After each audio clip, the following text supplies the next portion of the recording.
Um, yeah, unfortunate for Doc to lose a best of one that way. George said, "I got lucky, just saw his lings pop out."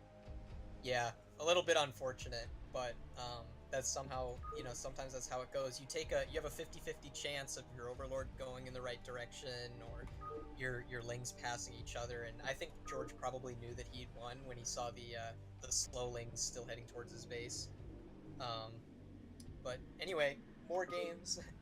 I mean, that's kind of the way it is Go. with PvP. Like, when I'm doing a proxy 9-9, if he scouts it, like if he does a pylon scout immediately into that proxy location, then he can put it down a second gate so he has a normal 10-12 timing, and then it's very difficult. The game's not over, but I'm at a pretty significant disadvantage just right off the bat. So, but if he doesn't scout it, then I'm at a pretty big advantage. So, mirror matchup's just so coin flippy. Yeah. So ZVT, we've got Ling Pump versus Neblime ZVT on Aztec. Now, I think personally this is a really, really hard map for Terran, ZVT. And this is a tier 1 game, by the way. Ling Pump has really, really good Mutalisk micros, so I would be shocked if he went for anything besides a 3-hatch or 2-hatch Mutalisk kind of play. But it is also a good 9-pool map. Not going to be seeing that this game, but this is another map where it's really hard for Terran to wall. I've seen games where Terran goes for a forward Rax or something like that, and then they do an 8 Rax bunker rush, and it gets repelled, and they kill a few drones, and they think, I'll just go back home and I'll wall, and there's Ling counterattack won't do anything, and then they just realize it's actually like impossible to wall on this map. So Lings run by and they just die. That is definitely something to be afraid of, but Neblime's a very strong standard player, so I'm guessing he won't go for any shenanigans like that, and it is just a regular 11 racks. Avanoki pointing out Australian versus Europe latency sounds like fun for you. Yeah, Oh Neblime my is god. on. He is in the Australian, so I think Yeah, maybe could get turn rate 12. Maybe. I've had Probably turn rate 8. some nightmare games from uh, playing some ZVTs against people from Russia and the Ukraine and things like that. And you're like, all right, I'm gonna go for like 2-hatch Muta into Guardian or something like that. And then you start the game and it's turn rate 16, and then it goes 14, 12, 8, and then you're High like, latency. all right, guess I'm going lurker this game. Like, yeah, it's rough, but I think now this is something that I've started doing a lot on this map. Link Pump is just going to look in and see if he sees a gas, and there is none, so he knows it's bio. And at this point, just start moving his overlords into position.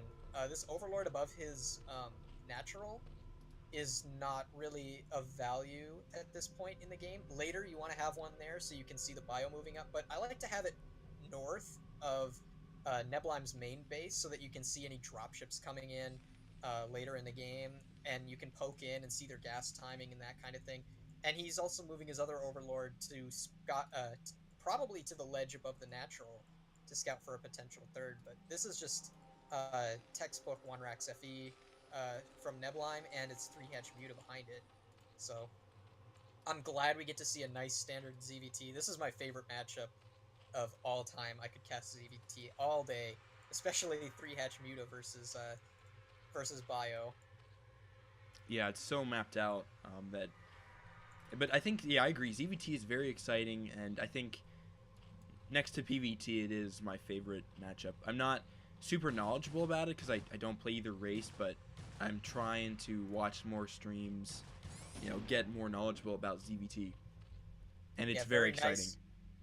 nice. Ling Pump did an excellent job denying this SCV scout. He was keeping 2 Zerglings on the ramp to prevent the SCV scout from running down into the base to see Ling Pump's tech, and then just surrounding it outside of the natural. One thing is, at this north base on Aztec, there's some really weird pathing that goes on. I think it has to do with the doodads and the reverse ramp.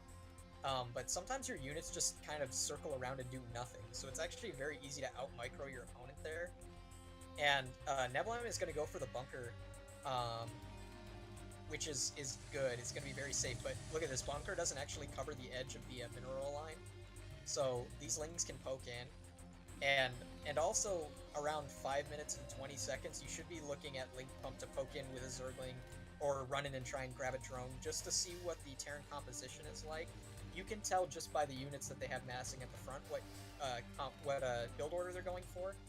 In this case, Neblime did go for the Academy, or sorry, he went for the Engineering Bay first, so this is going to probably be +1/5 racks. And moving out with this little force of Marines already, I like this. This is like just, you know, maybe you scare the Zerg into building some static defense back home, thinking it's a really early attack, but I don't think Ling Pump is going to be fooled because he sees the Marines go right back home.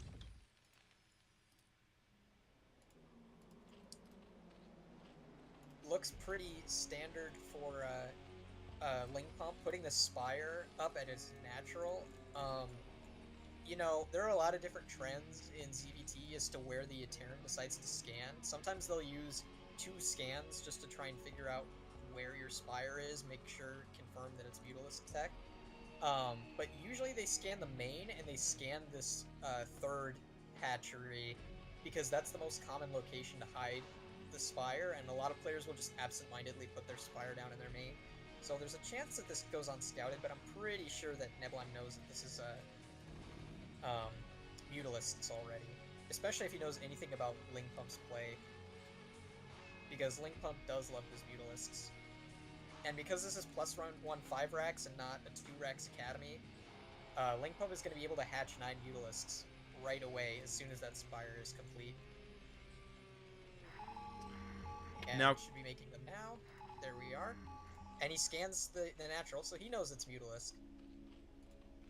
Now, correct me if I'm wrong, but don't a lot of Zergs go lair at the natural to give your front hatchery a little bit more HP?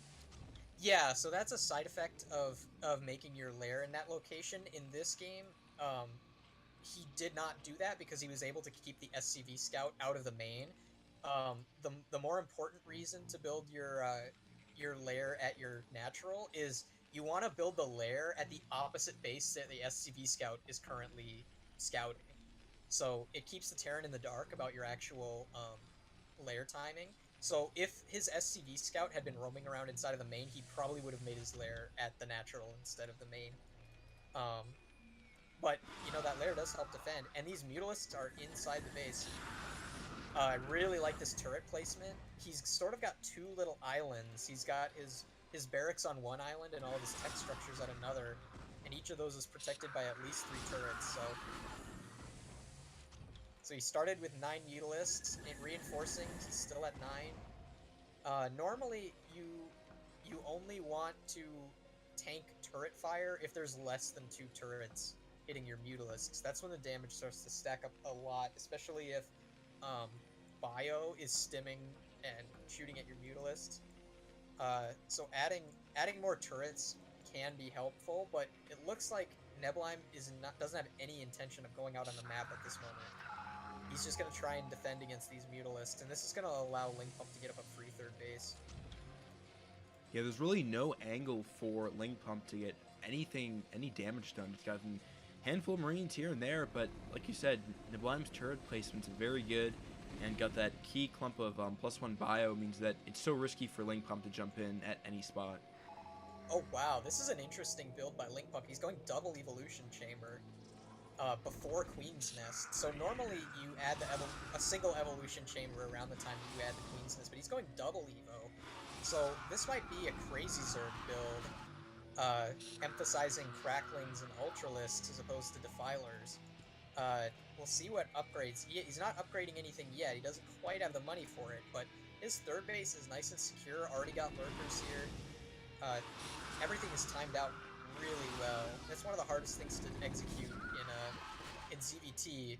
Zerg gets into this phase where they're microing mutas, and they also have to tech up to Hive. They have to upgrade. They have to get their lurkers over to their 3rd base. They have to start droning their 3rd base, all while Terran is in your face with a bio ball, trying to attack either your 3rd base or your natural. But I think Ling Pump is actually in a really healthy position in this game so far.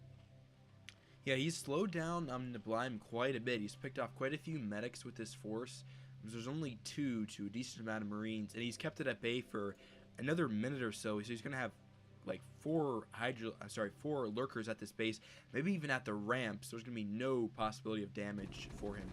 Actually, he's going to try to catch him off guard with lurkers coming in from the north, mutas coming in from the side and the south. Neblime is spread out in this bio ball. Some Lings coming in. He's getting decimated in the middle of the map. Wow, yeah, this was a really... He took his lurkers that were intended for defending his base and committed them to this attack. He is going to lose all of his Mutalisks, but that's okay, because this is an entire army that Neblime has just lost here. He's going to have to rebuild that before he has any more map presence. And now he's going to have to be afraid of hold position lurkers until the science vessels come out. Whoa, he's actually lifting his starports. Okay, he's just repositioning them to place add-ons. I was like, what is this build that's double starport lift into science facility? But now attacking into this third base, lurkers burrowed.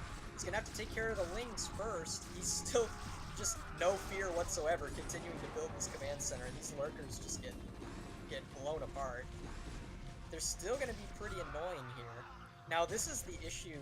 Normally, Zergs don't go for a very strong mid-game play with lots of Lings and lurkers, because if Terran has a critical mass of bio, the volley damage just kind of destroys everything. But having lost that first group out in the middle of the map, this mid-game attack becomes a lot more powerful. And Ling Pump, with this 3-base economy, is just going to be able to stream units across. Yep, Ling's getting on top of the bio, but Neblime's force is actually gradually getting larger, so I think he'll be able to push this back. Delaying this third base is actually not too much of an issue, because Zerg is only on 3 base himself. So, as long as this third command center... Whoa, he actually cancels. I think he maybe misjudged this situation. There's only 2 lurkers left. I think with reinforcements, he's actually going to be able to secure this location.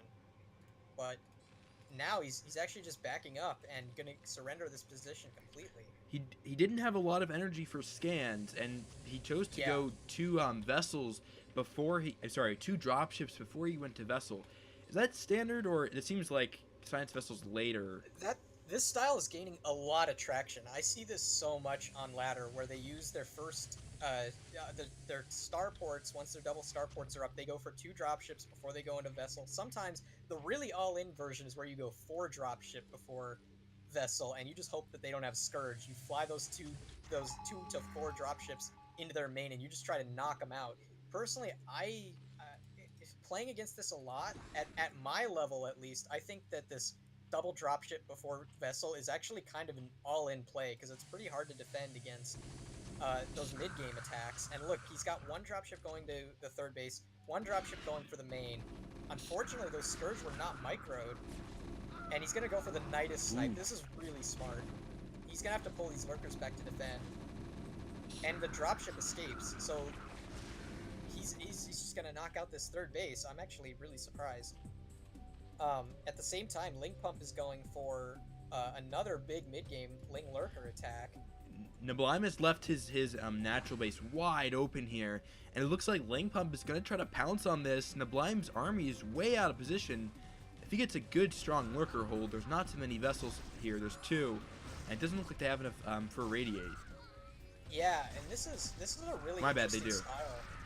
Oh wow, yeah. So he radiates 1, but I mean, this is really interesting because Ling Pump went for double Evo style, and normally when I see that, to me that suggests crazy Zerg, but in fact he's just gone for 1/1 upgraded Cracklings and Lurkers, like going for this very heavy layer-based composition. Oh, he's gonna kill all the medics. This is really, really bad. I hope that oh my gosh, he's got a Defiler as well. You know, the win condition for a lot of Zergs is just getting a Defiler to the Terran's natural, and I'm afraid that's what's gonna happen here. As long as he continues to reinforce and bring these lurkers up, I think Neblime is just going to get knocked out here. This is just going to be a KO move right now. He's got 8 barracks, but is unable to produce from all of them. Lurkers on top of the ramp now. The only way for Terran to really break out of this situation is to either have siege tanks, which Neblime obviously does not, going for this SK style, or to just have Irradiate banked up. And he doesn't have enough Irradiate to stop all of these lurkers. Yeah, so although Ling Pump lost his third base, it's not going to matter. The Defiler had enough for another Dark Swarm, chained it there, and moving down here, yeah, I think that with the Lurkers on top of the barracks, this game's over. So very interesting. Neblime just moved out of position for a moment. Linge pounced, and that was the game. Yeah, pretty much. This reminds me a lot of JD versus Light Game 5 in the KSL, where Jadong unfortunately lost his third base and said, you know what, F it, I'm just going to go for it, Right. and brought a bunch of Lurkers and Lings to the front of the Terran base, and when the Terran army was across the map, it was just not enough time to get back and defend, and now Lurkers on top of the barracks. Wow, even flying Scourging to try and target down these high-energy vessels. It's going to be very hard for Neblime to build up any sort of army, and I think this is just over at this point. 1-1 Cracklings, they absolutely tear a base apart, especially in the absence of medic supported Marines, and that's GG. Wow. Interesting game from Linge. He went for a very unconventional opening with that double evolution chamber. I'm not sure if it was his plan to go for that big mid-game style the entire time, but it ended up paying off despite losing his third base. I think Neblime, if he had his army more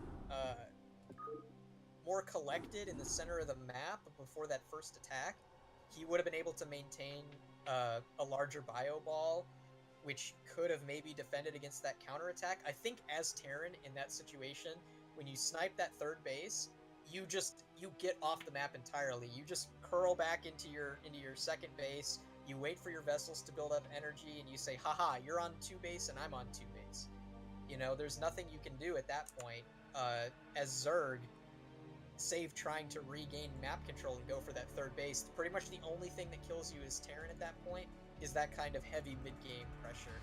And teching into Defilers turned out to be the right choice, because that Defiler, once it gets to the front of the Terran base, a well-controlled Zerg can just knock you out right there. Lurkers under Dark Swarm, very few counters to that. Right, and that game even harder with the Aztec being the downward ramp into the main means once you get Lurkers up there, the game was almost over right then. If this was Fighting Spirit, might have been able to hold out on one base. I've seen crazier things, for sure, but being on Aztec, that played into that strategy of Linge very well. Yeah, absolutely. 3 Lurkers on top of a ramp can kill literally infinite number of Marines without some sort of trick to it. So yeah, and then with the vessel count already low, was not an option for